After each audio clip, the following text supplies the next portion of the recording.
সম্মানিত উপস্থিতি, কেমন আছেন আপনারা? আলহামদুলিল্লাহ আলা কুল্লি হাল ওয়া ফি কুল্লি মাকান। শ্রোতা দুই ধরনের হয়ে থাকে। আল্লাহ পাক আল কোরআনুল কারীমের মধ্যে বলেছেন, এক শ্রেণীর শ্রোতা হচ্ছে তারা যারা বলে সামি'না ওয়া আতা'না, আমরা শুনলাম এবং মানলাম। আর এক শ্রেণীর শ্রোতা হচ্ছে তারা যারা বলে সামি'না ওয়া আসাইনা, আমরা শুনলাম কিন্তু মানব না। তো আমরা আশা করব আমরা শুনবো, যাচাই বাছাই করব, আমল করার নিয়াতে দিলের কান দিয়ে শুনবো ইনশাআল্লাহ। আল্লাহ পাক তৌফিক দান করুন, আমিন। এখানে মোবাইল ফোন নিয়ে ব্যস্ত হবেন না, সেলফি ভিডিও করা, আপোষে কথাবার্তা বলা, এগুলোতে ব্যস্ত হবেন না। কোনো রকমের আইওয়াশ শোডাউন করতে যাবেন না। ইসলামকে কেন্দ্র করে যত আইওয়াশ করবেন, শোডাউন করবেন, ইসলাম তত ধ্বংস হয়ে যাবে। আপনারা কি চান ইসলাম ধ্বংস হয়ে যাক? প্র্যাকটিক্যাল বিষয়গুলোর দিকে বেশি ফোকাস করেন, বাস্তবতা বোঝেন। বুদ্ধিবৃত্তিকভাবে আমরা আজকে ইসলামের শত্রুদের কাছে পরাজিত। প্রথম পরাজয় হচ্ছে বুদ্ধিবৃত্তিক। আজকের দিনে বাংলাদেশের মাটিতে যদি কেউ মুসলিম থেকে খ্রিস্টান হয়ে থাকে, আপনি কি খবর পেয়েছেন? তারা কি ফেসবুকে এসে লাইভ করেছে, পিকচার তুলে দেখিয়েছে যে আজকে আমি একজনকে খ্রিস্টান বানালাম, আজকে একজনকে কাদিয়ানি বানালাম? দেখিয়েছে? দেখায় নাই। কিন্তু আমরা পান থেকে চুন খসলেই সবাইকে দেখানোর জন্য বেশি ব্যস্ত হয়ে যায়, আর এগুলোতেই আমাদের বিপদ ডেকে নিয়ে আসে। এত বেশি আবেগ ভালো না। ভালোবাসা ভালো জিনিস, অতিরিক্ত আবেগ ভালো না। আল্লাহ পাক আমাদেরকে বাস্তবতা বোঝার তৌফিক দান করুন। বাস্তবতা আমি আপনাকে দেখাচ্ছি। বাস্তবতা হচ্ছে এই যে বাংলাদেশের 90% মুসলিম, দেখবেন তার মধ্যে 90% 5 ওয়াক্ত নামাজ পড়ে না। এটা হচ্ছে আপনার বাস্তবতা। বাংলাদেশের যে কোনো মাহফিলে যাবেন, একটাই স্লোগান আমি শুনেছি, আল কোরআনের আলো ঘরে ঘরে জালো। খুব সুন্দর কথা, কিন্তু আপনি খেয়াল করে দেখবেন ম্যাক্সিমাম পরিবারেই কোরআনের আলো জ্বালার মতো কোনো মানুষ নাই। আপনি জরিপ করে দেখবেন যে 90% মুসলিমের মধ্যে কতজন মানুষ বিশুদ্ধ করে কোরআন তেলাওয়াত করতে পারে। আপনি দেখবেন 80%ও পারে না। কিন্তু এই কোরআনের জন্য জীবন দিতে চায়, সেই বইটা সে অর্থ সহ পড়তে পারে না। বাস্তবতা এক জিনিস, আর যা দেখছেন এগুলো আরেক জিনিস। এগুলোর মধ্যে কোনো মিল নাই। এগুলো বাস্তবতা। যারা নামাজ পড়ে 5 ওয়াক্ত, তাদের মধ্যে কতজন জামাতের সাথে নামাজ পড়ে সেটাও একটা বিষয়। এখানে গিয়ে পার্সেন্টেজ আরো কমে যাবে। যারা নামাজি ব্যক্তি, তাদের মধ্যে কতজনের রিজিক হালাল, এটা আরেকটা বিষয়। ঘরে ঘরে ঘুরে দেখবেন যে বেশিরভাগ মানুষের রিজিক হারাম, বেশিরভাগই। আমরাও এরকম করে, এই যে ধরেন আপনি একটা মাদ্রাসা শিক্ষকতা করছেন, মাদ্রাসার একটা দায়িত্ব আছে আপনার। আপনি ধরে নিয়েছেন যে এই রিজিকটা আপনার হালাল, কিন্তু মাদ্রাসার দায়িত্ব পালন করতে গিয়ে যদি আপনি দায়িত্ব অবহেলা করেন, আপনার রিজিকটা হারাম।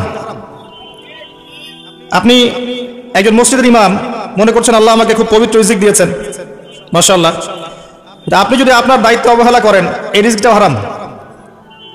আর নর্মালি তো আমরা সবাই সুদ খাচ্ছি, ঘুষ খাচ্ছি, দুর্নীতি করছি, মানুষের সম্পদ আত্মসাৎ করছি। এগুলো তো আমাদের সহজাত প্রবৃত্তি হয়ে গেছে। কোনো কোনো ক্ষেত্রে দেখা যায় উপর থেকে একটা হাতি আসে, উপর থেকে একটা হাতি আসতে আসতে আস্তে আস্তে একটা মাছি হয়ে যায়। মাঝখানে হাতির ডালপালা, হাত পা টেনে হিসেবে খাওয়া শেষ। এই সমস্ত রিজিক হারাম, ম্যাক্সিমাম রিজিক হারাম আমাদের। বাস্তবতা অনেক কঠিন। বাস্তবতা গিয়ে দেখেন যে কতজন মানুষ যাকাত আদায় করে। নামাজি ব্যক্তিদের মধ্যে যারা ইসলাম বোঝে, তাদের মধ্যে কতজন যাকাত দেয়। এটা আরেকটা মহামারী চলছে, যাকাত না দেওয়ার মহামারী। শুধু যদি যাকাতটা দিতেন ঠিক মতো, নিসাব পরিমাণ সম্পদ হয়ে গেছে, মালের যাকাত দিচ্ছেন, বাংলাদেশকে বহির্বিশ্বের কাছ থেকে ঋণ নিতে হতো না, একটা মানুষও না খেয়ে মারা যেত না। যাকাত আমরা দেই না, এখানে অমুসলিমদের কোনো ভূমিকা নাই, আমরাই যাকাত দেই না। বাংলাদেশে এমনও ব্যক্তি আছে যাদের যাকাত কালেক্ট করলে একজনের যাকাত থেকে 100টা পরিবার চলবে, কিন্তু এটা কালেক্ট করার কোনো সিস্টেম নাই, এবং সেই ইচ্ছাকৃতভাবে দিচ্ছে না, আমরাই দিচ্ছি না। আপনি সমাজে ঘুরে দেখবেন কতগুলো পরিবার আছে যেগুলোর মধ্যে পর্দার বিধান কায়েম আছে। বাস্তবতা খুব কঠিন। আর যা দেখছেন আইওয়াশ, শোডাউন, এগুলো দিয়ে ইসলামের বিজয় কখনো হবে না। যত বেশি আইওয়াশ করবেন, শোডাউন করবেন, বাড়াবাড়ি করবেন, তত ইসলামের নূর, বরকত, আল্লাহর রহমত, নুসরা সব উঠে যাবে। আর ইসলামিক ব্যক্তিত্বদের কিনে তো মোটেই করা উচিত নয়, কারণ রিয়া বা অহংকার বলে একটা কথা আছে। যার কলবের মধ্যে যাররা পরিমাণ অহংকার থাকবে এই ব্যক্তি জান্নাতে যাবে না। অহংকার মুক্ত থাকতে চায় আলেম ওলামা শ্রেণীর মানুষ, কিন্তু তাদেরকে নিয়ে মানুষের অতিরিক্ত বাড়াবাড়ির কারণে মনের মধ্যে অনেক সময় রিয়া অহংকার চলে আসতে পারে। এর ফলে সেই ব্যক্তিও জাহান্নামের খোরাক হচ্ছে, বলে নাউজুবিল্লাহ। সূক্ষ্মতা আমি আপনাকে বোঝাচ্ছি। রাসূলুল্লাহ সাল্লাল্লাহু আলাইহি ওয়াসাল্লাম বলেছেন, অন্ধকার রাতে কালো পাথরের উপরে কালো পিঁপড়া হেঁটে গেলে যেমন টের পাওয়া যায় না, আমি আবার বলছি, অন্ধকার রাতে কালো পাথরের উপরে কালো পিঁপড়া হেঁটে গেলে যেমন দেখা যায় না, এভাবেই মনের মধ্যে অহংকার রিয়া চলে আসতে পারে। যদি আসে, আমার জন্য জান্নাত হারাম, নাউজুবিল্লাহ। তো এই যে আমাদের একটা সংস্কৃতি তৈরি হয়েছে, সিস্টেমটা ঠিক করেন ভাই, কথা বলতে কমফোর্ট ফিল করছি না। আমার মনে হয় অডিয়েন্সও ভালো করে কথা শুনতে পারছে না। সাউন্ড একটু কমায় দেন, পারলে কমায় দেন। এই যে প্রতিধ্বনি হচ্ছে, ইকো কমায় দেন, বেস কমায় ফ্ল্যাট করে দেন। আর অডিয়েন্সরা আল্লাহর ওয়াস্তে কথা বলবেন না, আমরা কর্তৃপক্ষের সাথে কথা বলছি, তারা ঠিক করবেন ইনশাআল্লাহ। তো প্রিয় ভাইরা, আল্লাহর ওয়াস্তে আইওয়াশ করবেন না, শোডাউন করতে যাবেন না। দ্বীন ইসলামের বেসিক জিনিসগুলো নিয়ে কাজ করেন। আমি আপনাকে বেসিক জিনিস বোঝাচ্ছি। বেসিক হচ্ছে 5 ওয়াক্ত নামাজ। আমাদের মধ্যে কতজন মানুষ দৈনিক 5 ওয়াক্ত সালাত আদায় করি, এটা বুঝতে হবে। বেসিক হচ্ছে আপনার যাকাত প্রদান করা। ইসলামের বেসিক হচ্ছে আপনার পরিবারে পর্দা থাকবে। ইসলামের বেসিক আপনার পরিবারে তালিম হবে। প্রত্যেক পরিবার থেকে একটা করে মানুষ অন্তত পক্ষে কোরআনওয়ালা হবে, আলেম হবে বা হাফেজ হবে, এটা আমাদের দাবি ছিল। এগুলো বেসিক, যে মুসলিমরা হালাল খাবে, হারামে সম্পৃক্ত হবে না, সাধ্যমতো আল্লাহর দ্বীনের দাওয়াত দিবে মানুষকে। এগুলো বেসিক। এই বেসিকগুলো ঠিক আছে কিনা খেয়াল করে দেখেন। আমি আপনাকে গ্যারান্টি দিচ্ছি এই বেসিকগুলো আমাদের ঠিক নাই। এমন পরিবার খুঁজে পাবেন না যে পরিবারের মধ্যে অলমোস্ট 100% মানুষ 5 ওয়াক্ত নামাজ পড়ে। এখন এই যুগে খুঁজে পাওয়া দুষ্কর, ইল্লা মাশাআল্লাহ।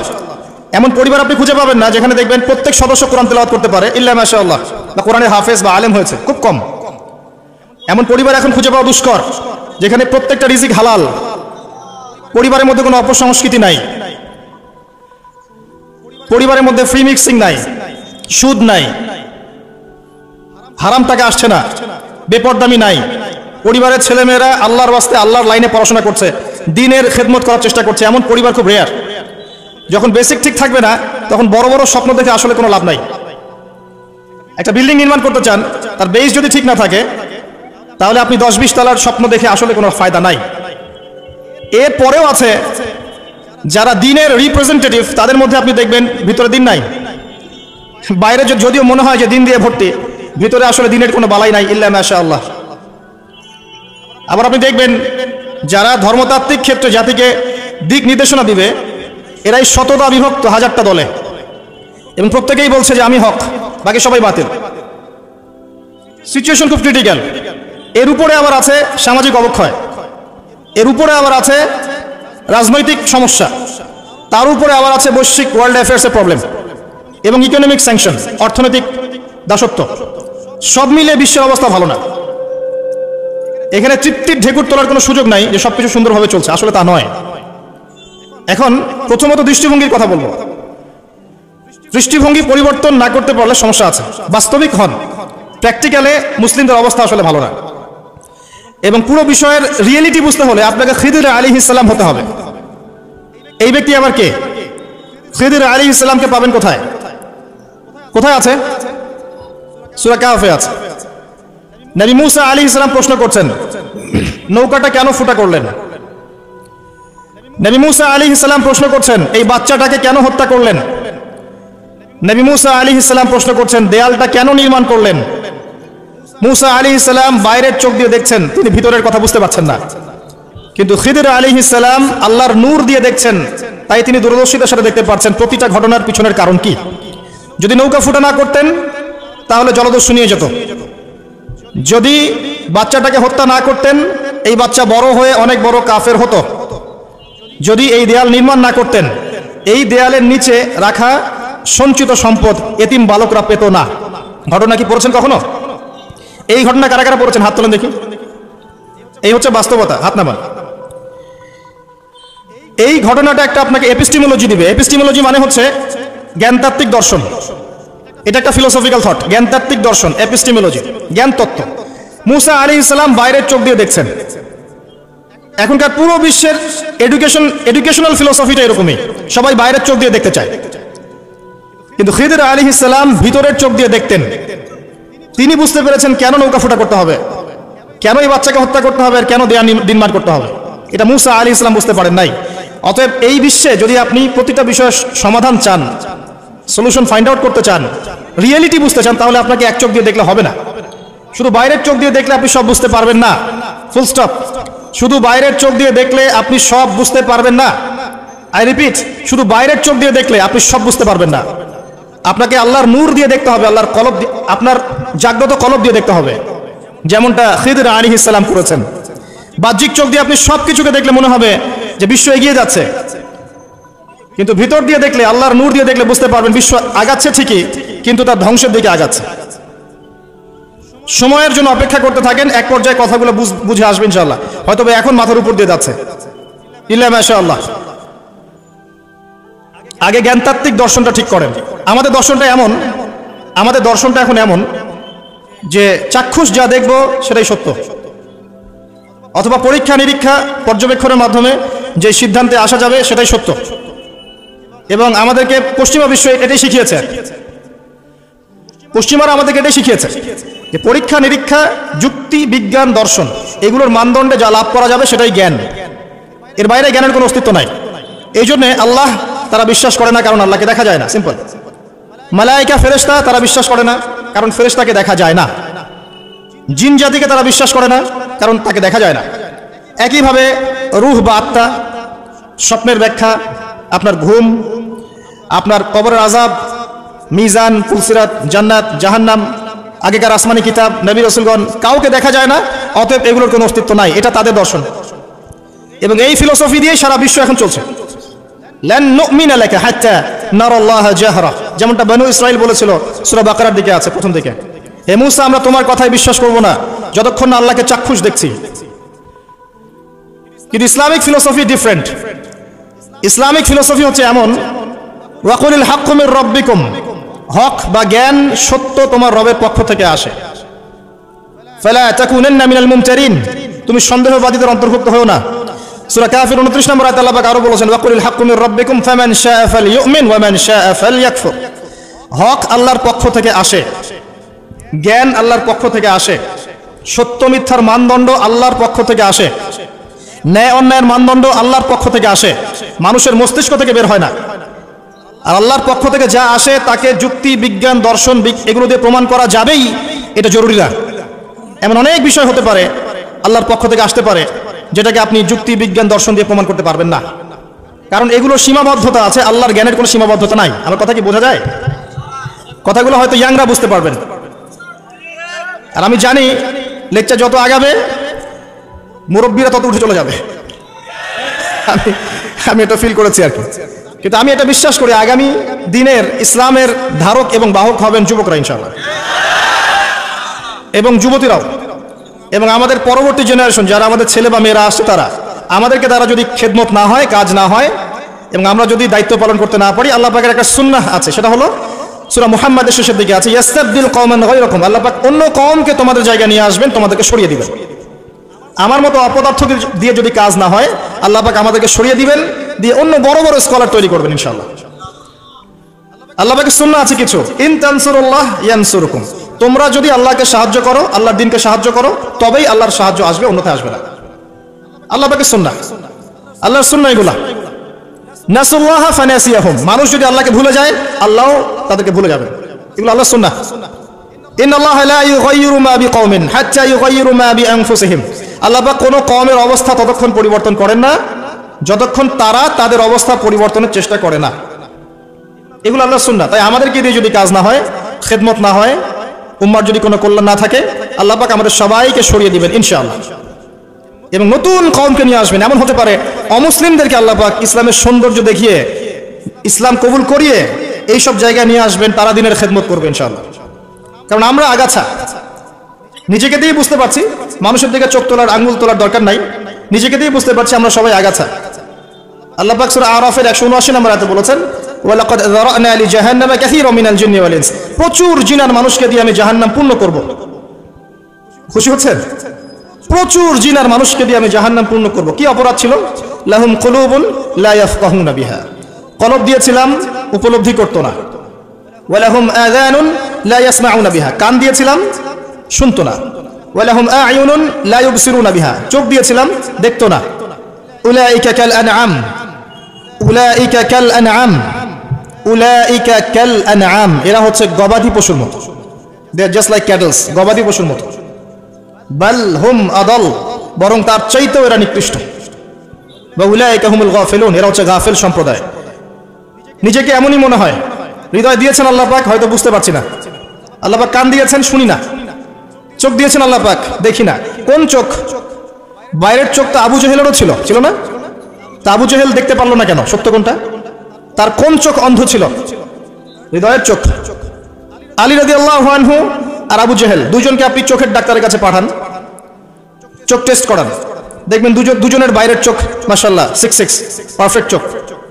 এখন আবু জেহেলের কোন চোখটা অন্ধ, যে কারণে সে আলী রাদিয়াল্লাহু আনহুর মতো সত্যকে চিনতে পারলো না?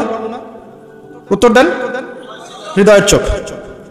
আল্লাহ পাক এই চোখের কথা বলেছেন, ওয়ালাহুম আ'য়ুনুন লা ইউবসিরুনা বিহা, চোখ দিয়েছিলাম দেখে নাই। তারা গবাদি পশুর মতো, বরং তার চাইতেও নিকৃষ্ট।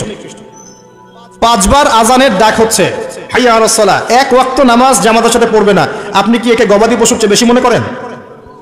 নিসাব পরিমাণ সম্পদ হচ্ছে বছরের পর বছর, একদিনও যাকাত দেয় নাই, আপনি কি তাকে পশুর চেয়ে বেশি মনে করেন? সুযোগ পেলেই সুদ খাবে, ঘুষ খাবে, দুর্নীতি করবে, জিনা করবে, ব্যভিচার করবে, আপনি কি তাকে মনে করেন সে পশুর চেয়ে বেটার? ছেলেদের পোশাক পরে রাস্তাঘাটে ঘুরছে, আপনি কি মনে করছেন পশুর চেয়ে বেটার?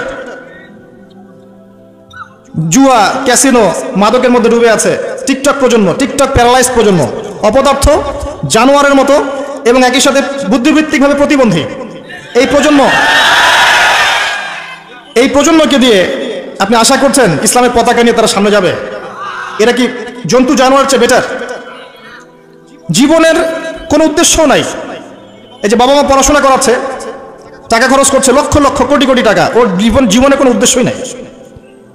20 বছর 25 বছর পড়াশোনা করার পরে 25টা কোরআনের আয়াত সে বলতে পারে না। এটা তো অনেক দূরের কথা, ইভেন ওযুর ফরজ কয়টা তাও বলতে পারবে না। কি আশা করছেন? ধর্মতাত্ত্বিকভাবে আমরা যারা আছি দেখবেন সত্য লিপিবদ্ধ আছে কোরআন এবং হাদিসে, তারপরেও স্বীকার করবে না। সে নিজেই হক, বাকি সব বাতিল। উম্মাহকে টুকরা টুকরা করতে করতে এখন 73,000 দলে ভাগ করে ফেলেছে। একটা ব্যক্তি যখন হেদায়েত প্রাপ্ত হয়ে ইসলামের দিকে আসতে চাইবে, সে কনফিউজ, আমি যাবো কোথায়? সবাই তো আমাকে ডাকছে হ্যামিলনের বাসিওয়ালার মতো, আসো আমার কাছে, আসো তোমার জান্নাত দরকার, আমার কাছে আসো, জান্নাতের সার্টিফিকেট নিয়ে যাও, জান্নাতের লিজ লাগলে নিয়ে যাও। অ্যাটিটিউড এরকম। আল্লাহ পাক এমনি বলেন নাই উলাইকা কাল আনআম, এরা গবাদি পশুর মতো, বাল হুম আদাল, বরং তার চাইতেও নিকৃষ্ট। আল্লাহর সুন্নাহ বলছিলাম, যদি আমাদের অ্যাটিটিউড এমন হয়, আল্লাহ পাক আমাদেরকে সরিয়ে দিবেন। আল্লাহ পাকের কিচ্ছু যায় আসে না। এর বাইরে ম্যাক্সিমাম মানুষকে দেখবেন বস্তুবাদী, শুধু পেটের চিন্তা। একটা বাড়ি, একটা গাড়ি, একটা জমি জমা, একটা চাকরি, একটা স্ট্যাটাস, আমি 3 বেলা কিভাবে খাবো, আমার পরিবার কিভাবে সিকিউর থাকবে, দ্যাটস অল। এটাই আমার লাইফের উদ্দেশ্য। ম্যাক্সিমাম আমাদের, কি দাড়িওয়ালার কি দাড়ি ছাড়া, সবারই। হ্যাঁ, আমরা যারা ইসলামের রিপ্রেজেন্টেটিভ সেজে বসে আছি, এইসব চেয়ারে বসছি, এদের মধ্যে অনেক মানুষ আছে তাদের উদ্দেশ্য দুনিয়া। এবং আমি এটা আরো ভালো বুঝতে পেরেছি এই মাহফিল করতে এসে। তার আগে আমার এগুলো বোঝা ছিল না। এরপরে বুঝতে পেরেছি যে মানুষ আসলে দুনিয়ার নেশা এত সহজে ছাড়তে পারে না। তো কাদের হাতে আপনি ইসলামের বিজয় যাচ্ছেন? আল্লাহু আলাম। আমাদের দ্বারা যদি না হয়, আল্লাহ পাক সরিয়ে দিবেন। কেমন করে সরাবেন? হয়তো করোনা দিয়ে সরাবেন, মহামারী দিয়ে সরাবেন, আরো বড় কোনো ভাইরাস দিয়ে সরাতে পারেন, পারমাণবিক যুদ্ধ দিয়ে সরাতে পারেন। আল্লাহ পাক সরিয়ে দিবেন। আল্লাহ পাকের কোনো প্রয়োজন নাই গবাদি পশু।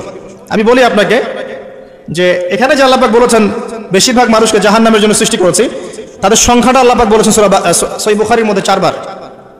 আল্লাহ পাক বলছেন আদম আলাইহিস সালামকে ডাকা হবে কিয়ামতের মাঠে, তাকে বলা হবে তোমার সন্তানদের মধ্য থেকে জাহান্নামীদেরকে আলাদা করে দাও। আদম আলাইহিস সালাম বলবেন কতজন হে আল্লাহ? আল্লাহ রাব্বুল আলামিন তাকে জানাবেন প্রত্যেক হাজারে listen to me very very carefully, প্রত্যেক হাজারে 999 জনকে জাহান্নামের জন্য আলাদা করে দাও, নাউযুবিল্লাহ। এটা রাসূল সাল্লাল্লাহু আলাইহি ওয়াসাল্লামের সেই হাদিসের সাথে মিলে যায় যে আমার উম্মাহ 73 দলে ভাগ হয়ে যাবে, যার মধ্যে একটা মাত্র দল জান্নাতে যাবে। মা আনা আলাইহি ওয়া আসহাবি, আমি যার উপরে আছি, আমার সাহাবীরা যার উপরে আছে। আর যারা দলে দলে বিভক্ত হয়েছে তারা সবাই এই হাদিসটা দিয়েই বিভক্ত হয়েছে। কি বুঝলেন? জান্নাতের লিজ লাগলে নিয়ে যাও, আমার কাছে জান্নাতের ডিলারশিপ আছে, ভাবখানে এরকম। কোন কোন ক্ষেত্রে আমরা আবার মানুষকে সহি করতে করতে করতে সহি ভুল পথেও নিয়ে গেছে, এখানেও সমস্যা আছে, চতুর্দিক থেকে সমস্যা। আপনার ধর্মতাত্ত্বিক দৃষ্টিভঙ্গি দেখেন, পরিবারকে দেখেন, সমাজকে দেখেন, বিশ্বকে দেখেন, প্রতিটা সেক্টরে আপনি দেখবেন অর্থনীতি, ফিতনাময় পরিবেশে আপনি বাস করছেন। এখানে বসে যদি তৃপ্তির ঢেকুর তোলেন যে আমার সব ঠিক আছে, ইনশাআল্লাহ আমি মরলেই জান্নাতের সার্টিফিকেট পেয়ে যাব, আমি বিনয়ের সাথে বলবো যে এটা ভুল হচ্ছে, এই চিন্তাটা ভুল হচ্ছে। কিছু প্র্যাকটিক্যাল কাজ আগে করা দরকার ছিল, আমাদের দরকার। তার মধ্যে প্রথমটা হচ্ছে জ্ঞান অর্জন করা। মুসলিম যুবকদের এখন প্রথম কাজ জ্ঞান অর্জন করা।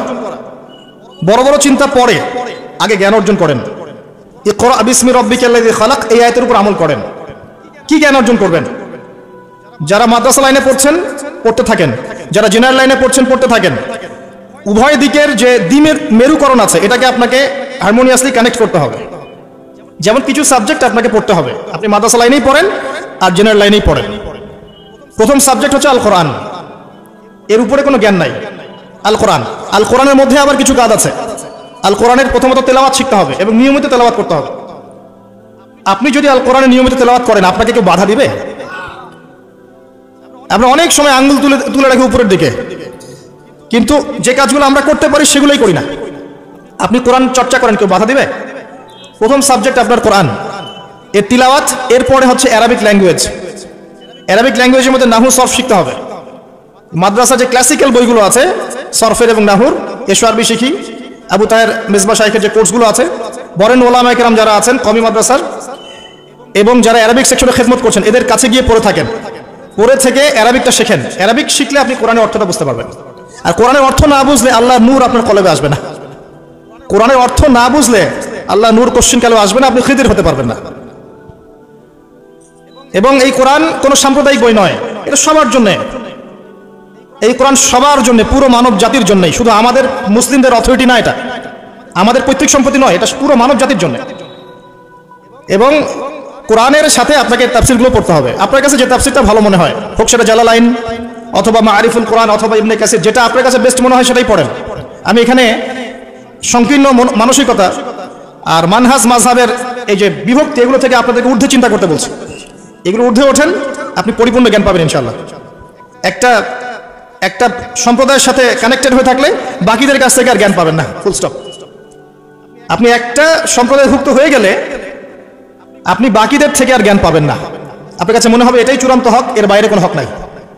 কিন্তু আপনি যদি নিশ্চয়ই বিমানে চড়েছেন কখনো, যদি আপনি ফ্লাই করে থাকেন উপরে, উপর থেকে জমিনটাকে দেখতে যেমন লাগে, আপনি আকাশে আছেন এখন জমিনটাকে দেখেন কেমন লাগে, আপনাকে ওই জায়গা থেকে চিন্তা করতে হবে। আপনি সবার উপরে ওঠেন, বাহির থেকে সবকিছুকে দেখেন, তাহলে আপনি বুঝতে পারবেন কার মধ্যে কি আছে।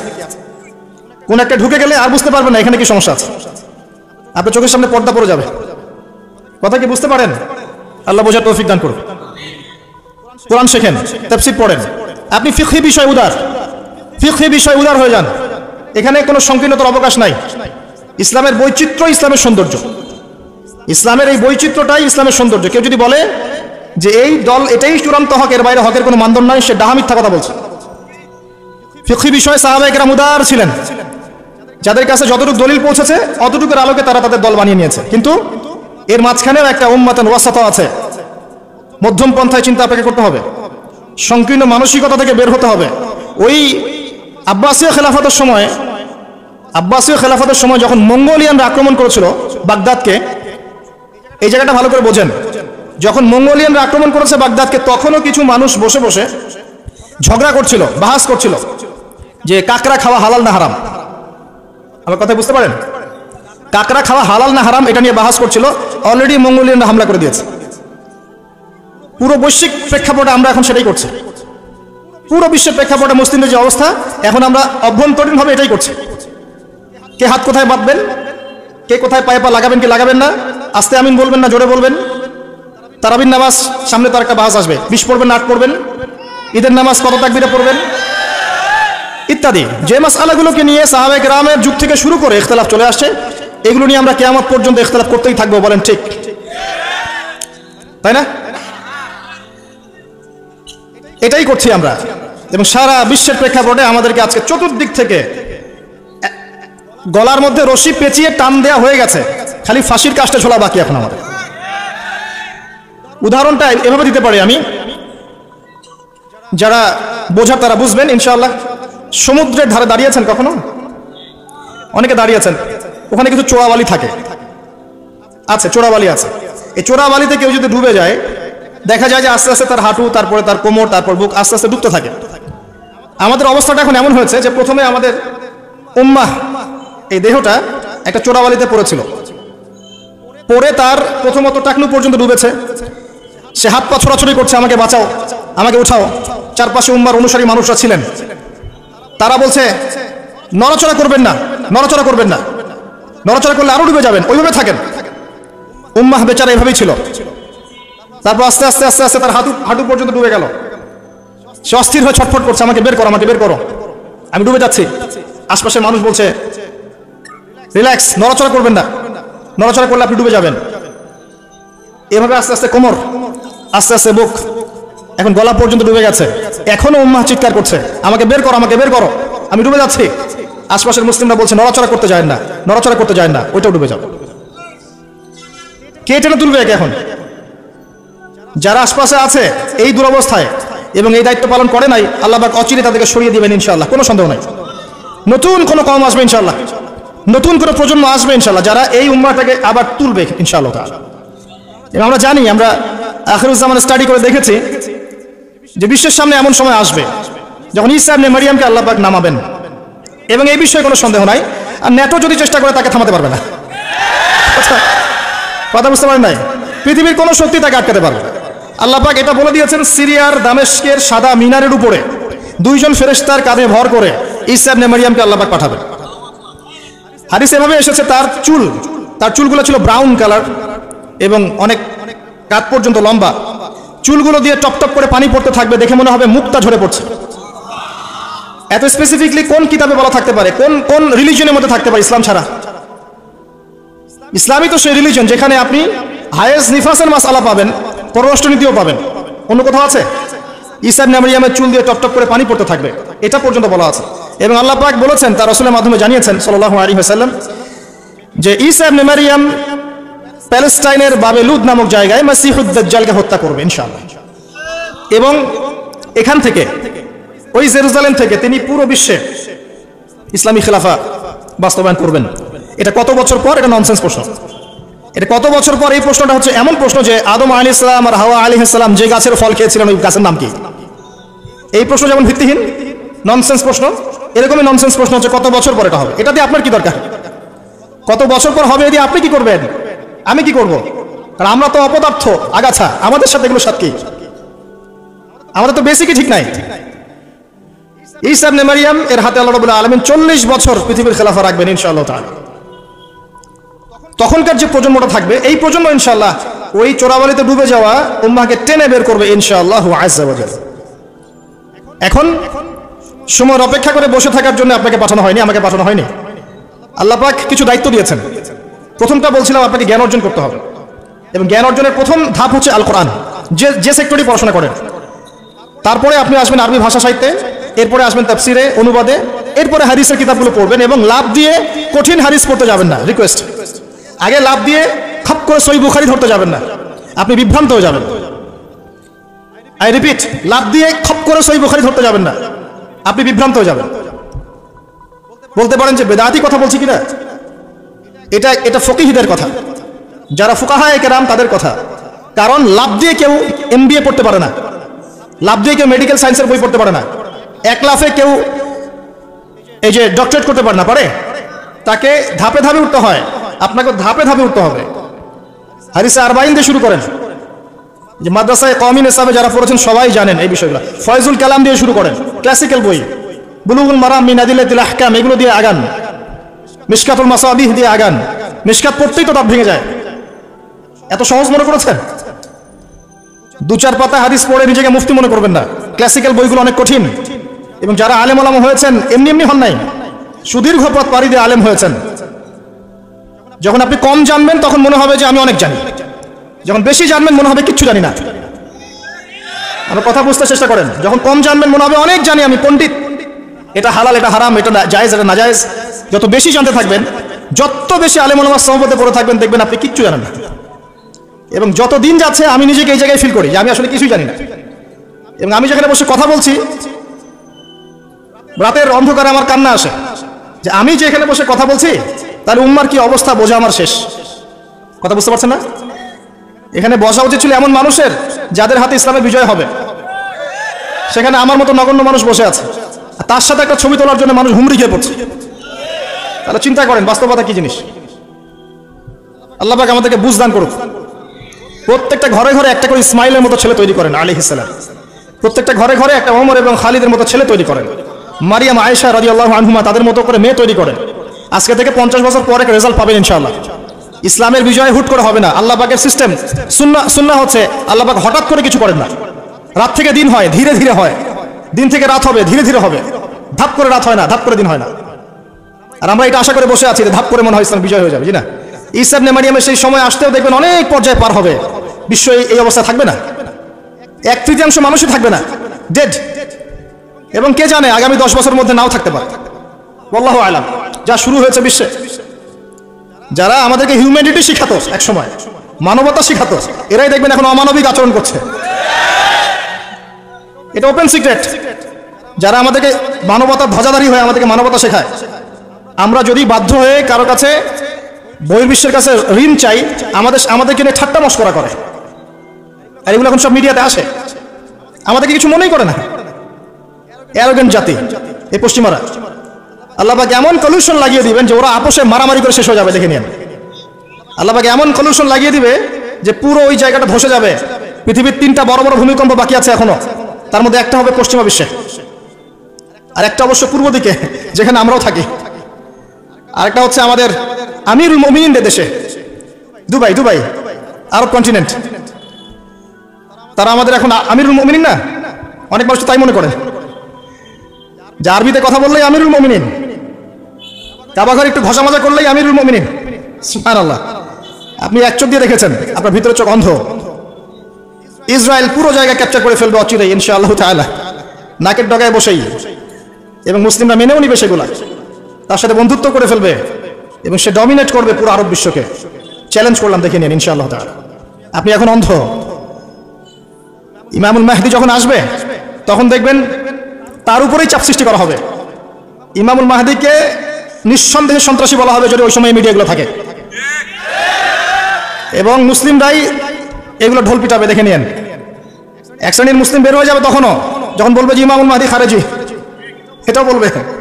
অপেক্ষা করতে থাকেন, জ্ঞান অর্জন করেন প্রিয় ভাই। হাদিসের কিতাবে কথা বলছিলাম, আগে বড় জায়গায় যায় না, মিশকাত শেষ করেন, আস্তে আস্তে ইবনে মাজাহ যান, তিরমিজিতে যান, আবু দাউদ পড়েন, নাসাই পড়েন, পরে যান বুখারী মুসলিমে।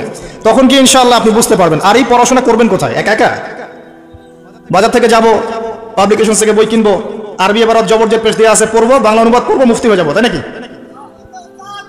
শুকরান। কে বলেছেন কথাটা? শুকরান। ওস্তাদ লাগবে, ওস্তাদ লাগবে, ওস্তাদ। আর ওস্তাদ খুঁজতে গিয়ে সাম্প্রদায়িক হয় না যে আমি এই মাযহাব ফলো করি, এই মাযহাবের বাইরে কোনো ওস্তাদ নিব না, আমি এই দল করি, এই দলের বাইরে কোনো ওস্তাদ নিব না। তখন কি হবে? আপনি দলীয় সাম্প্রদায়িকতায় চলে যাবেন। আপনিও তখন মুকাল্লিদ হবেন। মানুষকে মুকাল্লিদ বলছেন, আপনি নিজেও তো মুকাল্লিদ।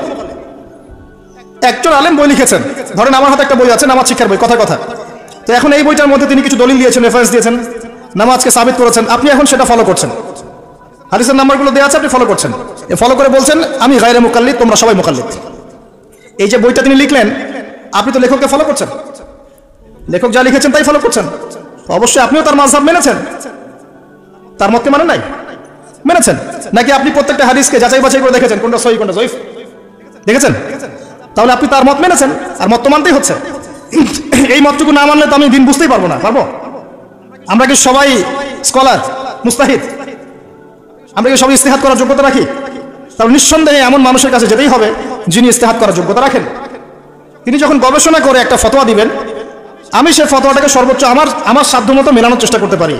এবং অন্যান্য আলেমদের কাছে শরণাপন্ন হতে পারি যে আপনারা এটার ব্যাপারে কি মত দিচ্ছেন। কিন্তু আমাকে তো সাধারণ মানুষ হিসেবে আলেম ওলামার কাছে যেতেই হচ্ছে এবং মাযহাব মানতেই হচ্ছে। বিষয়টা এমন নয় যে আমি সরাসরি কোরআন সুন্নাহকে মানতে পারি কি? কোরআন এবং সুন্নাহর প্রত্যেকটা জিনিস বোঝার সরাসরি যোগ্যতা আমার আছে? যদি না থাকে তাহলে মাধ্যম লাগে না? এই মাধ্যমটা কি নাজায়েজ? এই জায়গায় তো আমরা সমস্যা ভুগছি।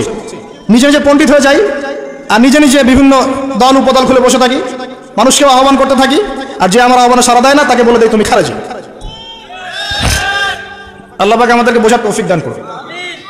উস্তাদ লাগবে, উস্তাদ। তৃতীয় জিনিসটা হচ্ছে আপনি পড়াশোনা করবেন আলেম ওলামার সোহবতে গিয়ে, এবং এই পড়াশোনাটা একা একা করতে পারবেন না। আপনি তাদের কাছে যাবেন, আরবির ক্লাসিক্যাল বইগুলো পড়বেন। এটা শুধু পড়ার জন্য নয়, বরং তাদের সোহবত থেকে, চরিত্র থেকে জ্ঞান শেখার জন্য। আমার কথাটা বোঝার চেষ্টা করেন। আপনি যখন একটা মানুষের সাথে ওঠা বসা করবেন, তার চরিত্র দেখে আপনি সুন্নত শিখতে পারবেন। রাসূলুল্লাহ সাল্লাল্লাহু আলাইহি ওয়াসাল্লাম এমনভাবে কি ইসলাম শিখিয়েছিলেন, একটা কাগজের মধ্যে সূরা লিখে দিলেন, বাসায় যাও পড়ে নিও। সাহাবীদেরকে এমনভাবে শিখিয়েছেন?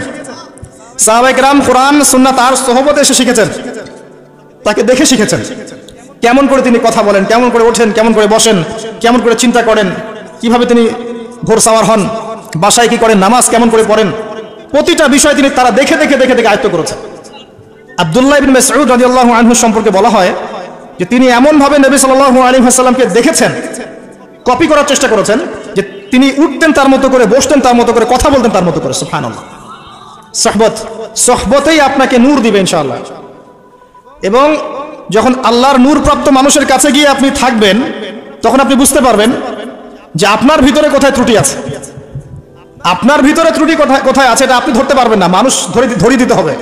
এবং আল্লাহওয়ালা মানুষরা যদি ধরিয়ে দেয় এবং আপনি সংশোধন করে নেন, তখন আপনি সঠিক পথ পাবেন ইনশাআল্লাহ তাআলা। সোহবত, এই সোহবত আপনাকে তাসকিয়া দিবে। তাসকিয়া মানে কি? আত্মশুদ্ধি। তাসকিয়া মানে আত্মশুদ্ধি, এবং আত্মশুদ্ধি হচ্ছে এখনকার সবচেয়ে বড় বিষয়। আত্মশুদ্ধি নাই, বড় বড় লেকচার দিয়ে লাভ নাই। আত্মশুদ্ধি কখন আসবে? যখন কলবে নূর আসবে। কলবে নূর কখন আসবে? যখন আপনি বেশি বেশি কোরআন তেলাওয়াত করবেন, 1 নাম্বার। 2 নাম্বার, যখন আপনি বেশি বেশি মওতের ফিকির করবেন। 3 নাম্বার, বেশি বেশি কবরের চিন্তা করবেন, পরকালের চিন্তা করবেন। 4 নাম্বার, বেশি বেশি আপনি আল্লাহর জিকির করবেন। 5 নাম্বার, বেশি বেশি আল্লাহর কাছে দোয়া করবেন। কম খাবেন, কম ঘুমাবেন, কম স্ত্রী সহবাস করবেন, কম মানুষের সাথে মিশবেন, কম কথা বলবেন। নূর আসবে ইনশাআল্লাহ। যত বেশি খাবেন, যত বেশি ঘুমাবেন, বেশি বেশি যৌন সম্পর্ক করবেন, হালাল হলেও বেশি বেশি করবেন, বেশি বেশি খাবেন, বেশি বেশি কথা বলবেন, আর বেশি বেশি মানুষের সাথে আড্ডা পিটায় বেড়াবেন, কলবের নূর নষ্ট হয়ে যাবে। এগুলো হালালের মধ্যে। আর হারাম যদি হয়, মদ পান করেন, জেনা করেন, ব্লু ফিল্মস দেখেন, পর্নোগ্রাফি দেখেন, মেয়েদের সাথে ডেটিং করেন, ফ্রি মিক্সিং করেন, হাবিজাবি, তাহলে তো নূরের কোনো প্রশ্নই নাই, নূরের সাথে আপনার কোনো সম্পর্কই নাই তখন। এগুলোর পরেও আরো বিষয় আছে। এগুলোর পরের বিষয় হচ্ছে কলব থেকে কয়েকটা বিষয় দূর করতে হবে। আবার 1 নাম্বার, দুনিয়ার প্রেম। দুনিয়ার প্রেম দূর করতে হবে। দুনিয়াতে থাকতে হবে মুসাফিরের মতো। সকালে আছেন, সন্ধ্যার গ্যারান্টি নাই, সন্ধ্যায় আছেন, সকালের গ্যারান্টি নাই। দুনিয়াতে মুসাফিরের মতো। দুনিয়ার প্রেম দূর করতে হবে। 2 নাম্বার, মনের মধ্যে হিংসা রাখা যাবে না। কি রাখা যাবে না?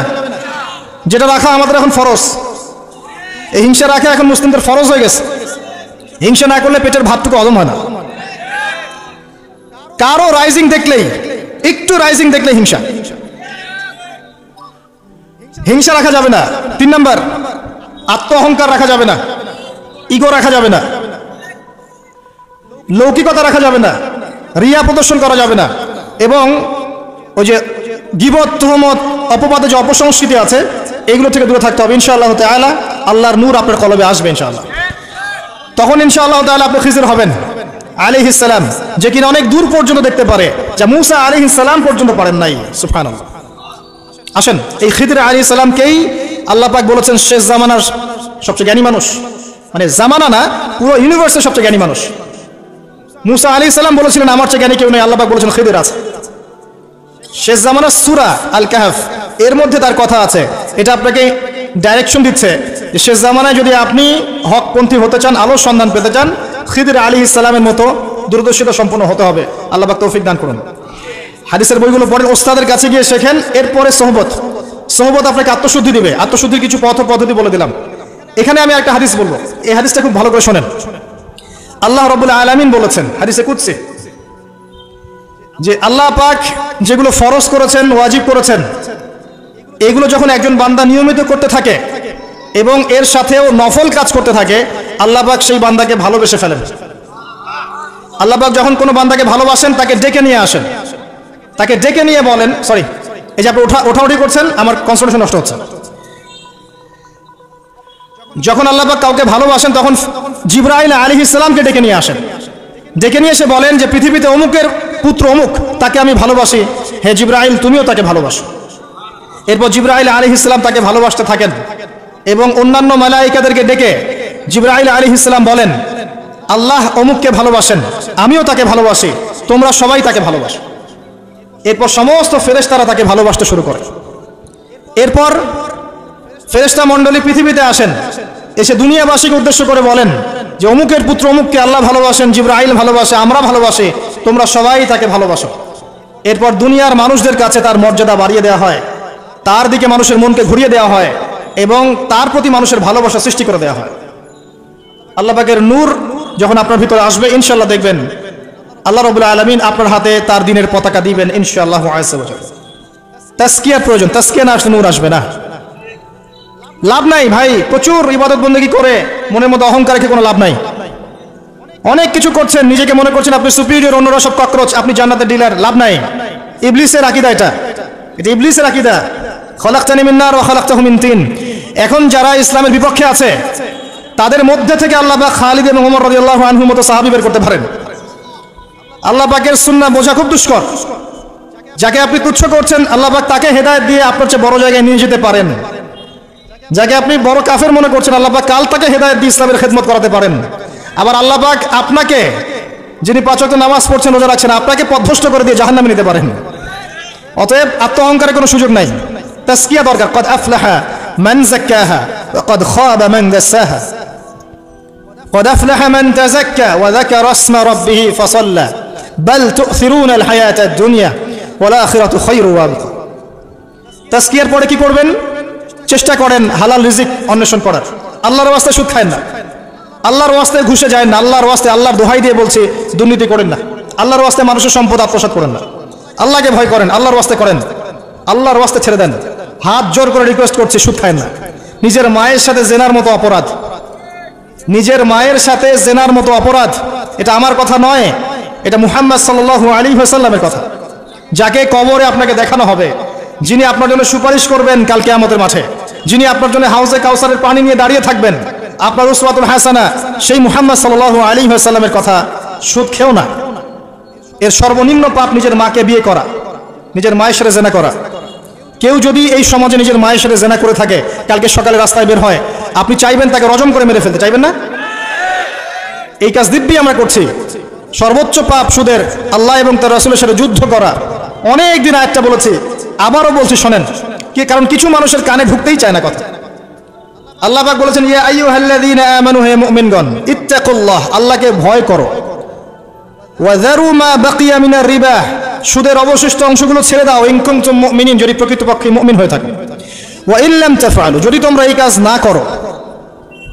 শুনেন আল্লাহর কথা, আল্লাহ বলছেন যদি তোমরা এই কাজ না করো, ফাযানু বিহারবিন মিনাল্লাহি ওয়া রাসূলিহি, তাহলে আল্লাহ এবং তার রাসূলের সাথে যুদ্ধের ঘোষণা শুনে রাখো। The path is yours, choose your path, রাস্তা আপনার, আপনি চুজ করেন কোন পথে আপনি যাবেন। কেউ বাধ্য করবে না আপনাকে। লা ইকরাহা ফিদ-দীন, দিনে কোনো বাড়াবাড়ি নাই। তরোয়াল দিয়ে কেউ বলবে না যে সুদ খেও না, তরোয়ালের জোরে কেউ বলবে না যে ইসলাম কবুল করো, ইসলাম এগুলো হারাম, ইসলাম এভাবে ছড়ায় নাই, এগুলোর সাথে ইসলামের কোনো সম্পর্ক নাই। ইসলামের নামে যারা সন্ত্রাসবাদ ছড়িয়েছে এবং জঙ্গিবাদ ছড়িয়েছে, এগুলোর সাথে ইসলামের কোনো সম্পর্ক নাই। ইসলাম বাধ্য করবে না আপনাকে, কিন্তু আপনি রাস্তা, ওয়াহাদাইনাহুন নাজদাইন, দুইটা পথ আমি দেখিয়ে দিয়েছি, আপনি একটা চুজ করেন, ইম্মা শাকিরা ওয়া ইম্মা কাফুরা। ইচ্ছা হলে আপনি কুফরি করেন, ইচ্ছা হলে কৃতজ্ঞ হন। আল্লাহ বলেছেন সুদ খেও না, নিজের মায়ের সাথে জেনা করা, আল্লাহ এবং তার রাসূলের সাথে যুদ্ধ করা। আপনি পথ চুজ করেন। একটা টাকা যদি হারাম থাকে রিজিকে, আপনার ইবাদত কবুল হবে না। সে যেই হোক, দাড়ি টুপি পাগড়ি জুব্বাওয়ালা মানুষও যদি সুদ খায়, জায়েজ হয়ে যাবে না। পৃথিবীর সমস্ত মানুষ যদি ভোটাভুটি করে যে সুদ হালাল, হালাল হয়ে যাবে না। পরিবারের হালাল রিজিকের ব্যবস্থা করেন। অনেক মানুষ দেখা হয়, কথা হয়, মেসেঞ্জারে টেক্সট করে, হোয়াটসঅ্যাপে নক করে, বড় চাকরি করতো, 60,000 70,000 80,000 টাকা বেতন পেত, তখন রিজিকে বরকত ছিল না, ছেড়ে দিয়েছে, চায়ের দোকান দিয়েছে, এখন রিজিকে বরকত আছে। আজকে একজনের সাথে দেখা হয়েছে, তিনি ইউএস বাংলা এয়ারলাইন্সে কাজ করেন। আমাকে বলছেন, ভাই মুরব্বী মানুষ, আমার পরিবারের সদস্য সংখ্যা বেশি ছিল, হারাম জবে ছিলাম, সুদ খেতাম, সুদি এনজিওতে কাজ করেছি, আপনার লেকচার শুনেছি, আলহামদুলিল্লাহ আল্লাহ পাক শুনিয়েছেন তাকে, এখানে আমার কোনো ক্রেডিট নাই, তিনি ছেড়ে দিয়েছেন, এখন এখানে কাজ করেন। আমি বললাম, পরিবারে কি কোনো সমস্যা হয়, রিজিকে বরকত আছে না? তিনি বলছেন, এখন বারাকার শেষ নাই। বলছে, কেউ অসুস্থ হয় না পরিবার আমার এখন, আগে ডেইলি অসুস্থ হতো, আমার টাকা চুরি চামারি হয় না, আগে আমার টাকা আত্মসাৎ হয়েছে। বরকত কি জিনিস আপনাকে বুঝাই, বরকত চোখে দেখা যায় না। আপনি হালাল রিজিকে থাকেন, দেখবেন আপনার পরিবারের মানুষ কম অসুস্থ হচ্ছে, খরচ কমে গেল, আপনার সম্পদ চুরি ডাকাতি হচ্ছে না, নিরাপদ আছে। আপনি অল্প রিজিক আল্লাহ রহমত বরকত ঢেলে দিলেন, অল্প খেয়ে আপনি তৃপ্ত, মেডিসিনে খরচ নাই, অসুস্থতার খরচ নাই, আজে বাজে কোনো খরচ নাই, কারণ আপনি হারাম খাচ্ছেন না। বরকত চোখে দেখা যায় না, এটা বুঝতে হয়। আবার দেখবেন মাসে কোটি টাকা আর্ন করছেন, এই যে বড় একটা ক্যান্সার, এই যে কিডনি ড্যামেজ, এই যে ব্লাড চেঞ্জ করতে হচ্ছে, একটা রোগ শেষ হচ্ছে আরেকটা শুরু হচ্ছে, বাবার অসুখ, মায়ের অসুখ, এই সমস্যা ওই সমস্যা একটার পর একটা লেগেই আছে, এই প্রজেক্ট নষ্ট হচ্ছে, ওই প্রজেক্ট নষ্ট হচ্ছে, আবার মানুষ ছিনতাই করছে, চুরি ডাকাতি করছে। এটা আল্লাহ পাকের গজব। রহমত বরকত চোখে দেখা যায় না, এটা আপনাকে বিশ্বাস করতে হবে যে আল্লাহর পক্ষ থেকে এগুলো আসে। ইমানের 6 পিলার সব তো গায়েব, আল্লাহর বিশ্বাস গায়েব, মালায়েকা ওয়া কুতুবিহি ওয়া রুসুলিহি ওয়াল ইয়াউমিল আখির ওয়াল কদরি খাইরি ওয়া শাররি, সবই গায়েব। অদৃশ্য বিশ্বাসের নামই তো ঈমান। তো বরকত রহমত কি দেখা যাবে? দেখা যাবে না। রূহ বা আত্মাকে দেখেছেন? আপনার শরীরে নাই। এভাবেই আল্লাহর রহমত বরকতে বিশ্বাস করতে হবে। আল্লাহ পাক ইনশাআল্লাহ তাআলা আপনার হালাল অল্প রিজিকে বারাকা দিবেন ইনশাআল্লাহ। আল্লাহর রাস্তায় দুর্নীতি করেন না, আল্লাহর রাস্তায় করেন না। আমি বলি একটা হাদিস শোনাই, আমরা তো দায়িত্ব পেলে অনেক খুশি হই। রাসূলুল্লাহ সাল্লাল্লাহু আলাইহি ওয়াসাল্লাম বলেছিলেন, হে আবু যার, তুমি কখনো 2 জন ব্যক্তির দায়িত্ব নিতে যেও না। যদি 2 জন ব্যক্তির দায়িত্ব নাও, যেন তোমাকে ছুরিবিহীন জবাই করে ফেলা হয়েছে, কারণ প্রত্যেককে তার দায়িত্ব সম্পর্কে জিজ্ঞাসা করা হবে। আমরা তো খুশি হই। রাসূল সাল্লাল্লাহু আলাইহি ওয়াসাল্লাম বলেছেন, তোমরা কি জানো সবচেয়ে বড় মিসকিন কে? সবচেয়ে বড় মিসকিন কে? দরিদ্রকে? সাহাবীরা বলছেন, আমরা তো মনে করি যার কাছে অর্থ সম্পদ কম সেই বড় মিসকিন। আল্লাহ রাসূল বলছেন, ভুল। শোনো, সবচেয়ে বড় মিসকিন সেই ব্যক্তি যে ব্যক্তি পরকালে অনেক নেকি নিয়ে উঠবে, নামাজ, রোজা, হজ, যাকাত, উমরা, হজের নেকি, বিশাল বিশাল নেকি। এরপরে সে দেখবে সামনে মানুষ দাঁড়িয়ে আছে, কারো গীবত করেছে, কাউকে তহমত দিয়েছে, কাউকে অপবাদ দিয়েছে, কারো টাকা চুরি করেছে, কাউকে অন্যায়ভাবে জুলুম করেছে, কাউকে পিটিয়েছে, কারো সম্পদ লুট করেছে ইত্যাদি। তখন আল্লাহ পাক বলবেন, শোধ করে দাও। কিভাবে শোধ করা হবে? ফেরেশতারা জিজ্ঞাসা করবেন, আল্লাহর পক্ষ থেকে হুকুম আসবে, এই ব্যক্তির নেকিগুলোকে ওদের আমল নামে কনভার্ট করো। বলছি শেয়ার ইট পাস করে দাও। ওটা আরো বড় টেকনোলজি হবে ইনশাআল্লাহ তাআলা। বলার সাথে সাথেই আপনার নেকি আমার নেকি দেখা যাবে চলে গেছে, নাউজুবিল্লাহ। এবার সব নেকি শেষ। এবার কি হবে? অর্ডার আসবে, তাদের গুনাহগুলোকে এই ব্যক্তির আমল নামে চাপিয়ে দেওয়া হবে। এরপর আল্লাহ পাক বলবেন, ইকরা কিতাবাক, পড়ো তোমার কিতাব, ওয়া কাফা বিনাফসিকা আল-ইয়াওমা আলাইকা হাসিবা, আজকে তুমি তোমার হিসাব নেওয়ার জন্য যথেষ্ট। এই কিতাব আর ডান হাতে আসবে না, ঘুরে আসবে। ওয়া আম্মা মান উতিয়া কিতাবাহু বিশিমালিহি ফাসাউফা ইয়াদউ সুবুরা, তখন সে মউতকে ডাকতে থাকবে, হায় আজকে আমার একটা মৃত্যু দিয়ে কাজ হবে না, 1000টা মউত আমার দরকার। সুবহানাল্লাহ, ইন্না লিল্লাহি ওয়া ইন্না ইলাইহি রাজিউন। এই হচ্ছে তাদের পরিণতি যারা অন্যের সম্পদ আত্মসাৎ করে খাবে। আল্লাহ পাক আমাদেরকে বোঝার তৌফিক দান করুন। এবং মানুষের সাথে জড়িত হক যাদের থাকবে, আল্লাহ পাক যেন আমাদেরকে মানুষের সাথে জড়িত কোনো হক না রাখেন, পবিত্র অবস্থায় দুনিয়া থেকে নেন, আল্লাহুম্মা আমিন। কারণ দুনিয়াতে যার হক তাকে দিয়ে দেন। ভাই আমি একটা কথা বলেছি, কথাটা ভাইরাল হয়েছে অনেক। মানুষের অবস্থানকেই ভালোবাসে, মানুষ কখনোই মানুষের অন্তঃসত্ত্বাকে ভালোবাসে না। অবস্থান আপনার ভালো, আপনার পিছনে মানুষের অভাব থাকবে না।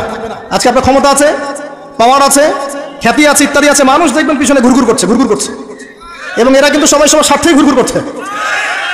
এর বাইরে আল্লাহ পাক কিছু মানুষের মনে আল্লাহর পক্ষ থেকে মহব্বত দেন, এটা আলাদা বিষয়। এটা শুধু ধার্মিকদের ক্ষেত্রেই সম্ভব। ওই 2 ব্যক্তি যারা আরশের ছায়া পাবে, যারা একে অপরকে আল্লাহর ওয়াস্তে মহব্বত করেছে, তাই না? অতএব আল্লাহর পক্ষ থেকে একটা মহব্বত থাকে, এটার কোনো স্বার্থ থাকে না, নিঃস্বার্থ ভালোবাসা। এটা টোটালি নিঃস্বার্থ ভালোবাসা, কোনো স্বার্থ নাই। কিন্তু দুনিয়ার ভালোবাসা স্বার্থপর। অবস্থানকে আপনাকে মূল্যায়ন করা হবে। আপন শুধু আল্লাহ পাক আপনার। আল্লাহর জন্য যার হক তাকে দিয়ে দেন, নিজের হক আল্লাহর কাছে চেয়ে নেন, আপনি সুখে থাকবেন ইনশাআল্লাহ। এর চেয়ে কোনো ফিলোসফি নাই দুনিয়াতে সুখে থাকার। আপনি মানুষকে সন্তুষ্ট করতে পারবেন না, পরিবার, বাবা মা, ছেলে মেয়ে, বউ বাচ্চা, কাউকে সন্তুষ্ট করতে পারবেন না। 100% আপনি কাউকে সন্তুষ্ট করতে পারবেন না। সারা জীবন করে যাবেন, আপনার বিরুদ্ধে অভিযোগ থেকেই যাবে। শুধু আল্লাহ রাব্বুল আলামিন অপেক্ষা করে বসে আছেন। এই বসে আছেন কথাটাকে আবার ভাইরাল করে বিতর্কিত করেন না। এই বসে আছেন বুঝিয়েছে আল্লাহ পাক অপেক্ষা করছেন। মুশকিল মিডিয়ার সামনে কথা বলা, বলবো একটা তালগোল পাকিয়ে বানাবে আরেকটা। এই কারণে আমি মিডিয়া এখন পছন্দ করি না। প্রয়োজনে আমি মাঠে ময়দানে জুমার খুতবা দিব, আমার কোনো দরকার নেই মিডিয়া, কোনো প্রয়োজন নেই আমার। কিছু অফিসিয়াল রাখা হয়েছে এই কারণে যাতে এই কথাগুলো এর মধ্যে ভালোটুকু মানুষের কাছে পৌঁছে যায়, খারাপটুকু আমরা মুছে ফেলে দিই। ভালো আমার খারাপের দরকার নাই। আর এগুলো করে করে মানুষের ক্ষতি করেছি আমরা অনেক। দিন দিন দিন দিন আলেম ওলামাদের সংখ্যা এই বাংলার মাটি থেকে কমে গেছে। যে কথাটা বলছিলাম, হক দিয়ে দেন, আপনি আপনার হক আল্লাহর কাছে চেয়ে নেন, মানুষকে আপনি সুখী করতে পারবেন না। আল্লাহ পাক অপেক্ষা করছেন আপনার জন্য। আপনি কখন তওবা করে তার দিকে ফিরে আসবেন, দেন আল্লাহ পাক আপনাকে মাফ করে দিবেন ইনশাআল্লাহ। আল্লাহ পাক বলেছেন শুনেন, ইল্লা মান তাবা, যে অনেক গুনাহ করেছে, শিরক করেছে, জিনা করেছে, মদ খেয়েছে, বেদাত করেছে, হারাম খেয়েছে, আল্লাহ পাকের অবাধ্য হয়েছে, নামাজ পড়ে নাই, যাকাত দেয় না, ইত্যাদি ইত্যাদি অনেক অন্যায় করেছে। একদিন তওবা করে ফিরে এসেছে, আল্লাহ পাক বলেছেন ইল্লা মান তাবা, যে ব্যক্তি তওবা করে ফিরে আসলো, ওয়া আমানা, এবং ঈমান নিয়ে আসলো, ওয়া আমিলা আমালান সালিহান, এবং এখন থেকে সৎ আমল করা শুরু করলো, হোক সে নারী বা পুরুষ, যে কেউ, যে কোনো বয়সের, যে কোনো বর্ণের, যে কোনো ভাষার, যে কোনো দেশের, এগুলো কিচ্ছু যায় আসে না আল্লাহ পাকের। ইন্নাল্লাহা লা ইয়ানজুরু ইলা আজসামিকুম ওয়া লা ইলা সুওয়ারিকুম ওয়ালাকিন ইয়ানজুরু ইলা কুলুবিকুম ওয়া আমালিকুম। আল্লাহ পাক শুধু কলব দেখেন, আমল দেখেন, রক্ত মাংস বর্ণগুলো দেখেন না। আল্লাহ পাক ফিরে এসেছে, আমল ঈমান এনেছে, আমল সালেহ করেছে। আল্লাহ পাক বলেন উলাইকা, এরাই তারা, ইউবাদদিলুল্লাহু সাইয়্যাতিহিম হাসানাত, এরাই সেই ব্যক্তি যাদের সমস্ত গুনাহকে আমি আল্লাহ নেকি দিয়ে পরিবর্তন করে দেব ইনশাআল্লাহ। আল্লাহ অপেক্ষা করছেন আপনার জন্য। আপনার কাছে আসার গল্পটা হোক আল্লাহর কাছে আসার গল্প, এই জিনার কাছে আসার গল্প দিয়ে কোনো লাভ নাই। আল্লাহ পাক যেটা বলেছেন লা তাকরাবুজ জিনা, জিনার কাছেও যেও না। আপনি দেখবেন এখন বলা হচ্ছে জিনাটাই হচ্ছে কাছে আসার গল্প। আমি বলি শোনেন, নিমের ডাল দিয়ে দাঁত মাজেন, নিম গাছের ডাল আছে না, নিমের ডাল দিয়ে দাঁত মাজেন, এই পেস্ট ছেড়ে দেন, বয়কট করে ফেলেন, দেখবেন কয়দিন পর ক্ষমা চাবে যে ভুল হয়ে গেছে, আমরা এগুলার অ্যাড বানাবো না। আমরা যে নরম সরম মানুষ, কোনো ইনিশিয়েটিভ নিতে পারি না, এই জন্য চড়া হয়ে বসে থাকি।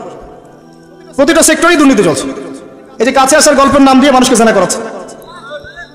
যুবক যুবতী স্কুল লাইফ থেকে মাহরাম, গায়রে মাহরাম, এই গায়রে মাহরামের সাথে স্কুল লাইফ থেকে শুরু হয়। স্কুল লাইফে পড়ছে ক্লাস 8, 9, 10, ক্লাস 8, 9, 10 এর মেয়েরা ছেলেরা এখন অ্যাডাল্ট। এরা এরা এমন কিছু করে যে আপনার কল্পনাও নাই। এই বয়সে ওদের সব পাপ করা শেষ। এগুলো সাক্ষী আপনারাই, আমার উপর আমাকে ভালো মন্দ বলেন না, এগুলো সাক্ষী আপনারা নিজেরাই। নিজেদের ঘরগুলো দেখেন। আর সবচেয়ে বড় কথা হচ্ছে ঘরের মানুষ কিন্তু কথা শোনে না। দেখবেন আপনি সারা দুনিয়ায় দিন কায়েম করে ফেলছেন, দিনটা, আর আপনার ঘরটা হচ্ছে নূহ আলাইহিস সালামের মতো। দেখবেন বউ কথা শোনে না, ছেলে কথা শোনে না, এটাই বাস্তবতা। কিন্তু নূহ আলাইহিস সালামের ঘটনা মনে নাই?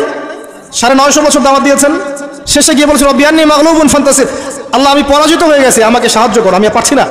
আল্লাহ পাক আযাব নাজিল করে দিলেন, তিনি পার হয়ে গেলেন না। ছেলে পার হয় না, ছেলে বলে আমি পাহাড়ে উঠে যাব, পাহাড় আমাকে সেভ করবে। নূহ আলাইহিস সালাম বলছেন আজকে কেউ সেভ করতে পারবে না আল্লাহর আযাব থেকে। একটু পরে একটা ঢেউ এসে বাপ বেটার মাঝখানে পার্থক্য করে দিল, ছেলে ডুবে মরে গেল, তার স্ত্রী পর্যন্ত ঈমান নিয়ে আসলো না। আল্লাহর কাছে হাত তুলে দোয়া করছেন, আল্লাহ আমার ছেলে, আমার আহাল, আমার পরিবার। আল্লাহ ধমক দিয়ে বলছেন যে লাইসা মিন আহলিক, সে তোমার পরিবারের কেউ না। দেখবেন আপনি মাশাআল্লাহ দিনদার, আপনার ভিতরে ইসলাম এস্টাবলিশ করা ডিফিকাল্ট। মানুষ এখন খুব ব্যক্তি সচেতন, নিজের মনে যা চাবে সেটাই করবে। আর আনুগত্যকে তারা দাসত্ব মনে করে। কথা বুঝেন? আনুগত্য করাকে দাসত্ব মনে করে। আমি দাসত্ব করবো কেন? আল্লাহ এবং তার রাসূল এবং স্বামী পরিবার কর্তাদের আনুগত্যটাকে তারা দাসত্ব মনে করে। অতএব সুখে থাকার মূল মন্ত্র এটাই আপনার, যার যার হক তাকে তাকে দিয়ে দেন, নিজের হক আল্লাহর কাছে চেয়ে নেন, আপনি সুখে থাকবেন ইনশাআল্লাহ। আল্লাহর জন্য বাঁচেন, আল্লাহর জন্য খান, আল্লাহর জন্য পড়েন, আল্লাহর জন্য দিন কায়েম করেন, আল্লাহর জন্য আপনি ইবাদত করেন, আল্লাহর জন্য মারা যান, ইনশাআল্লাহ আল্লাহ আপনাকে জান্নাত দিবেন। আর আল্লাহর কাছে আমরা সবাই একা একা ফিরে যাবো, ইন্না লিল্লাহি ওয়া ইন্না ইলাইহি রাজিউন। একা একা একজন একজন করে হিসাব নেবেন আল্লাহ পাক। তখন আমার সাথে কেউ থাকবে? আপনার সাথে কেউ থাকবে? ইন্তেকালের পরে 40টা দিন অপেক্ষা করেন না, মানুষ মনে রাখে? রাখবে না, কাউকে রাখবে না। এটাই দুনিয়ার বাস্তবতা। দুনিয়া বড় নিষ্ঠুর। আর এগুলোর বাস্তবতা আপনার যত দিন যাবে তত দেখবেন, উপলব্ধি করবেন। একদম কাঠামো ভেঙে যাবে, ফ্রি মিক্সিং দিয়ে, হারাম রিজিক দিয়ে, আপনার এই যে অপসংস্কৃতি দিয়ে পরিবারের কাঠামোই ভেঙে যাবে, সমাজের কাঠামো ভেঙে যাবে। মানুষ দেখবেন আত্মহত্যা করে মারা যাবে বেশি বেশি। বাবার খোঁজ নিবে না সন্তান। কিয়ামতের আলামত আছে, তাইলি তেলামাতি রব্বাতুহা, দাসী মনিবকে জন্ম দিবে, মা বাবার সাথে দাস দাসীর মতো আচরণ করা হবে। টাকার জন্য, সম্পদের জন্য মানুষ ভাইকে হত্যা করবে, বোনকে হত্যা করবে, ছেলে বাবাকে হত্যা করবে, মাকে হত্যা করবে, এগুলো সব কিয়ামতের আলামতের হাদিস। এগুলো আপনি বাস্তবতা মিলিয়ে দেখেন 100% মিলে যাবে। এগুলো চলছে এখন। এই জায়গায় আমি বলবো আত্মকেন্দ্রিক হন। একটা আয়াত শোনাচ্ছি আপনাকে, আমার খুব পছন্দের একটা আয়াত, এবং আল্লামা তাকি উসমানীর নাম শুনেছেন? আমার জানা মতে বিশ্ববরণ্য আলেমদের একজন। তিনি একটা গোটা বই লিখেছেন, পুরা বইটাই একটা আয়াতের উপরে। বইটা পড়েন, আপনার কাছে মনে হবে বইটার প্রতিটা কথা আপনার জন্য লেখা হয়েছে। তাসকিয়া, আত্মশুদ্ধি ও তাসাউফ। ওই বইয়ের প্রথমে টাইটেল, একটা হেডলাইন আয়াত আছে, ইয়া আইয়ুহাল্লাযীনা আমানু, হে মুমিনগণ, আলাইকুম আনফুসাকুম, নিজের নফসের খবর নাও, নিজের নফসের খবর নাও, নিজে ঠিক হও। মান লা ইয়াদুররুকুম মান দাল্লা ইন ইহতাদাইতুম, যারা পথভ্রষ্ট হয়ে যাচ্ছে বা গেছে, এদের পথভ্রষ্টতা তোমাদের কোনো ক্ষতি করবে না যদি তোমরা হেদায়েতের উপর থাকো। এর চেয়ে বড় কোনো মেডিসিন নাই। এই আয়াতের মধ্যে সব কিছু আছে, আমাদের সমস্যা এবং আমাদের সলিউশন। আমাদের সমস্যা হচ্ছে আমরা পরের দিকে বেশি চোখ তুলি, আঙ্গুল তাকাই, তোমার এটা ঠিক নাই, তোমার এটা ঠিক নাই, তোমার আকীদা ঠিক নাই, তোমার আমল ঠিক নাই, তোমার তাসকিয়া ঠিক নাই, তোমার রিজিক ঠিক নাই, ইত্যাদি ইত্যাদি। নিজের দিকে এতবার আঙ্গুল আমরা তুলি না। আমার আকীদা ঠিক আছে কিনা, আমার মানহাজ ঠিক আছে কিনা, আমার আমল বেদাত মুক্ত কিনা, আমার রিজিক ঠিক আছে কিনা, আমার পরিবার ঠিক আছে কিনা, আমার নফসে আত্মশুদ্ধি আছে কিনা, আমার ভিতরে হিংসা আছে কিনা, গীবত আছে কিনা, তোহমত দেই কিনা, অহংকার আছে কিনা, এগুলো আমাকে চিন্তা করতে হবে। আলাইকুম আনফুসাকুম, নিজের নফসের খবর নাও। এই নফস নিয়ে আল্লাহর কাছে যেতে হবে। এই একটা আয়াত যদি বুঝে আসে, আপনার প্রবলেম সলভ। এখানে সমস্যা হচ্ছে আমরা আগে মানুষের সংশোধন চাই, কিন্তু আল্লাহ বলছেন আগে নিজেকে সংশোধন করো। নিজে আগে সংশোধিত হও, একটা বাতি থেকে 1000টা বাতি জ্বলবে ইনশাআল্লাহ। আর নিজেকে সংশোধন করতে না পারলে আমি বাতি জ্বালাতে পারবো না। তো ইভেন এখানে বসে আমি যে কথাগুলো বলছি বা বলবো বা বলা হয়, যারা বলে, তারা নিজেরা যদি সেগুলোর উপর আমল না করে, এই কথার কোনো তাসির হবে না আপনার উপরে। আপনি শুনবেন, এক কান্দে ঢুকবে, এক কান্দে বেরো যাবে, বাসায় গিয়ে ঘুমিয়ে যাবেন। এটা বাস্তবতা। রাসূলুল্লাহ, শুনেন, রাসূলুল্লাহ সাল্লাল্লাহু আলাইহি ওয়াসাল্লামের দাওয়াতে এত হিউজ মানুষ ইসলাম কবুল করলো কেন বলেন তো? মূল কারণ কি জানেন? ইসলামের প্রতিটা বিষয়ের উপরে নবী সাল্লাল্লাহু আলাইহি ওয়াসাল্লাম নিজে আগে আমল করে দেখিয়েছেন। এই জন্য তার কথার মধ্যে নূর এবং তাসির এবং বারাকা এত বেশি ছিল যে মানুষের কলিজার মধ্যে কথাগুলো আঘাত করেছে, মানুষ পরিবর্তন হয়েছে। আর আমাদের টোটাল উল্টা। এইখানে বসবো, এই ধরনের জায়গায় যারা বসি তাদের এক শ্রেণীর কথা বলছি, সবাই না। এখানে অনেক মানুষ আছেন যারা আল্লাহওয়ালা এবং যারা বেশি ভাইরাল না, যারা তো সেলিব্রিটি না, রাতের বেলা তাহাজ্জুদ করছেন, দেখেন কোন মাদ্রাসায় খিদমত করছেন, এমন কিছু করছেন যাদেরকে কেউ চেনে না আল্লাহ ছাড়া, তারা আল্লাহর কাছে সেলিব্রিটি। এখানে টোটালি উল্টা। আমরা বলি যেটা, সেটা নিজেরা করি না, আর সেটা করি যা বলি না। আমি আপনাদেরকে বলি, আমি যা জানি তার 30-40% আমি আপনাদেরকে বলতে পারি না, ভয়ে বলি না। আর আমি যা বলি তার 100%-এর মনে হয় 50-60-70% আমি করতে পারি না। নিজেদেরকে নিয়ে শঙ্কিত আমরা যে কি হবে। তো এই আয়াতের উপর আমল ছাড়া আমাদের কোনো গতি নাই। ইয়া আইয়ুহাল্লাযীনা আমানু, হে মুমিনগণ, আলাইকুম আনফুসাকুম, নিজের নফসের খবর নাও।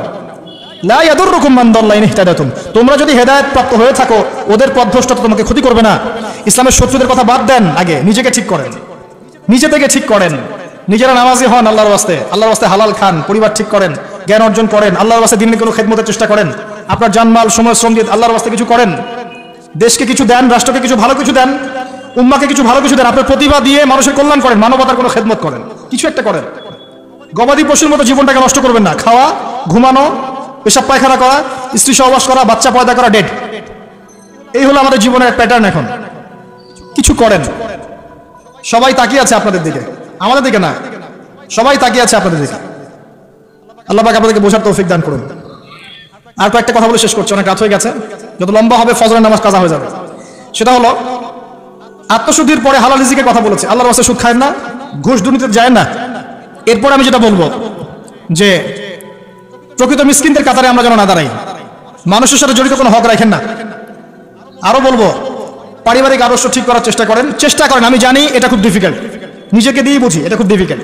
যে নূহ আলাইহিস সালামের কথা বললাম, কওমে লুত আলাইহিস সালামের কথা শুনেন, তার স্ত্রী ঈমান নিয়ে আসে নাই, নবী সাল্লাল্লাহু আলাইহি ওয়াসাল্লামের চাচারা ঈমান নিয়ে আসে নাই।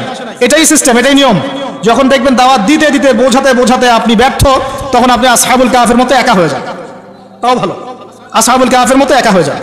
একা একা দিনের পথে চলেন, আল্লাহর কাজ আপনি একাই করেন। ইব্রাহিম একা একটা উম্মাহ, তার সাথে কেউ ছিল না, সে একাই একটা উম্মাহ ছিল। আল্লাহ পাক তাকে একটা উম্মাহ বলেছেন। আর এরপর যে কথাটা বলবো, শেষ কথা, সেটা হলো আল্লাহ পাক আমাদের সবাইকেই কিছু না কিছু প্রতিভা দিয়েছেন। জান, মাল, সময়, শ্রম, কারো অর্থ, কারো মেধা, কারো লেখার ক্ষমতা, কারো বলার ক্ষমতা, কারো সংগঠিত করার ক্ষমতা ইত্যাদি।